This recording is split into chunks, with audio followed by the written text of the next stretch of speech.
Cette vidéo est sponsorisée par Moïse, le seul guide touristique qui vous montre la terre promise, mais vous laisse crever à la porte.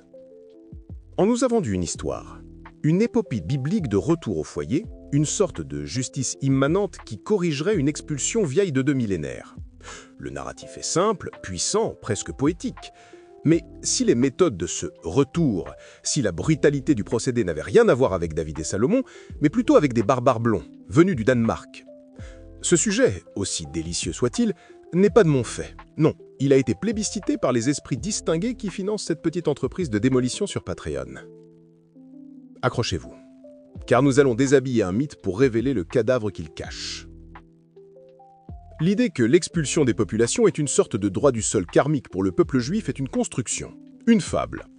L'historien Shlomo Sand le rappelle avec une cruauté délicieuse. Les Romains, ce grand méchant de l'histoire sioniste, n'ont jamais pratiqué l'expulsion systématique d'un peuple. Pourquoi ? Parce que c'était stupide. On ne chasse pas les gens qui produisent la nourriture et payent les impôts. Les Assyriens, les Babyloniens, même eux, maîtres de la déportation d'élite, n'ont jamais vidé un territoire de ses producteurs. L'idée même était économiquement suicidaire. Le récit sioniste est donc un chef-d'œuvre de ce que nous appellerons la copie, la commission d'orientation des passés et des identités expulsées. Il postule une expulsion romaine massive qui n'a jamais eu lieu pour justifier une expulsion palestinienne qui, elle, a bien eu lieu. La plupart des Hébreux de Judée sont restés sur place. Ils sont devenus chrétiens, puis, avec les conquêtes islamiques, se sont arabisés. Ils sont, pour beaucoup, les ancêtres des Palestiniens d'aujourd'hui. L'ironie est à s'en outroufer. Alors, si cette pratique de l'expulsion n'est pas dans l'ADN historique du judaïsme, qui au pire forçait à la conversion et à la circoncision, ce qui est une autre forme d'horreur, convenons-en, d'où vient-elle ? D'où vient cette idée de vider une terre de ses habitants pour la repeupler avec les siens ? Pour le comprendre, il faut quitter les collines arides de Judée et remonter vers les brumes froides du nord de l'Europe. Au début du Moyen-Âge, l'Europe est un grand mixeur. Les barbares envahissent, certes, mais ils finissent par s'installer, se mélanger, adopter le christianisme, bref, ils se civilisent un peu. Ils ne vident pas le pays. Sauf une tribu, une seule, les Angles. Basés dans l'actuel Danemark, ces Germains avaient une philosophie différente.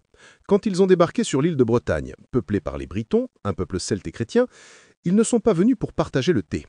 Ils sont venus pour la maison. C'est cette guerre d'extermination et d'expulsion qui est au cœur de la légende du roi Arthur.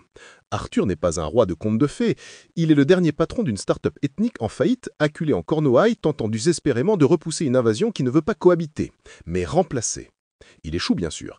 Les Angles, rejoints par leurs cousins saxons, appliquent à la lettre ce que nous nommerons le process, le protocole de remplacement organisé des communautés ethniques et sédentaires. Les Britons sont massacrés ou poussés vers l'ouest, le pays de Galles d'aujourd'hui. D'autres fuient sur le continent, en Bretagne française ou en Galice espagnole. L'Angleterre, Engleland, est littéralement la terre des Angles, la terre qu'ils ont prise aux Britons. C'est le péché originel de la nation anglaise. Et cette méthode, ce process, ils ne l'ont jamais oublié. Avance rapide vers la guerre de 100 ans. En 1347, les Anglais prennent Calais. Que font-ils ? Ils vident la ville, intégralement.